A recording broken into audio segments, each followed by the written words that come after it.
Daddy says right, and I tell him no. Daddy says right, and I tell him no. Daddy says right, and I ask him why. I tell him, why, God, when I'm not fine? Why would a beautiful God want me to take all that's ugly and rotten and paint them on my outside? I look him in his eyes, I look to the sky, and I tell him, God, I'm not fine. I'm not fine. This isn't okay. This is ugly and it hurts, and I'm not mature enough to process it. I'm not graceful enough to handle it. This is ugly and it hurts. I'm raw, and whatever wound was being worked on is being opened back up. I'm repelled by this outstretched arm. Don't touch me. Don't touch me. Don't even look at me. I don't want you to see me this way. Give me time to paint my face, to make up and look like things are on the up and up. I'm all right. I can't do that today. Daddy, I'm feeling too raw. I'm not that good, Lord. I'm not that strong. And he whispers, right for me. Okay. Well, what do you want me to say, God? And he says, tell the truth. The truth?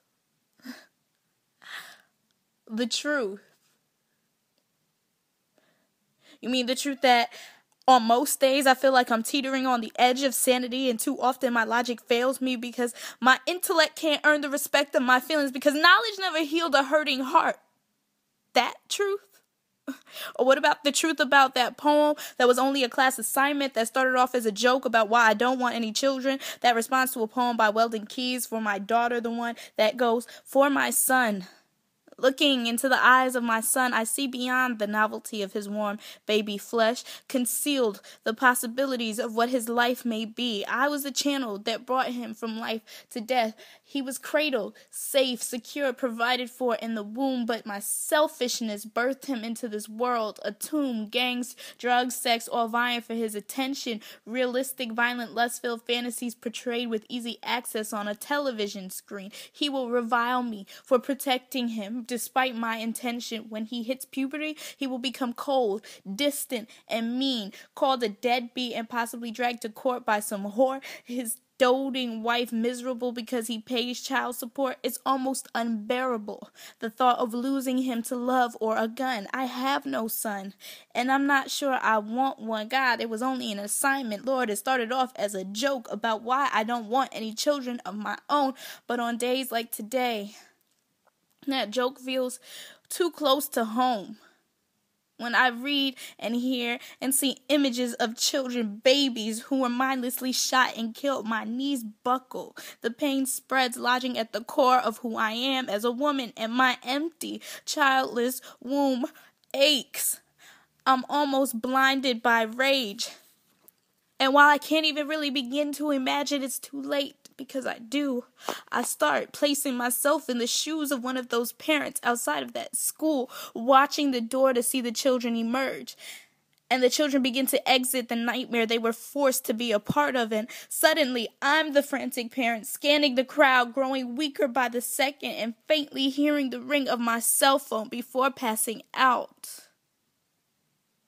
I come to on the ground.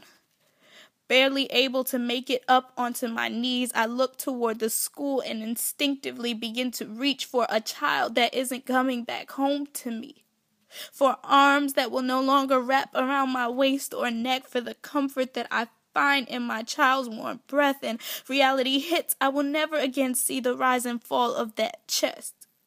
Gone are hello and goodbye kisses. Gone is the laughter, snatched away in a moment, in a second, when a deranged gunman enters the school that I thought was safe and secure and decided to play you, God.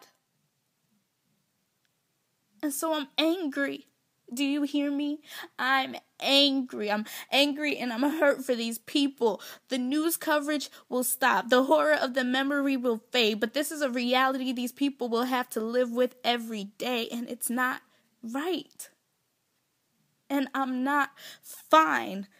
The world has stopped for these people. Lives are in shambles. Thoughts of suicide and divorce all of a sudden bloom where once they never were. The truth is, It's unnatural. It's against the very order that you established, God. No parent should ever have to bury their child. They shouldn't have to lose their child to cancer or cystic fibrosis or leukemia or Eisenmenger syndrome or a gun or drug overdose or a car wreck or a gun. It's unnatural. How do they carry on? This world is just so wrong.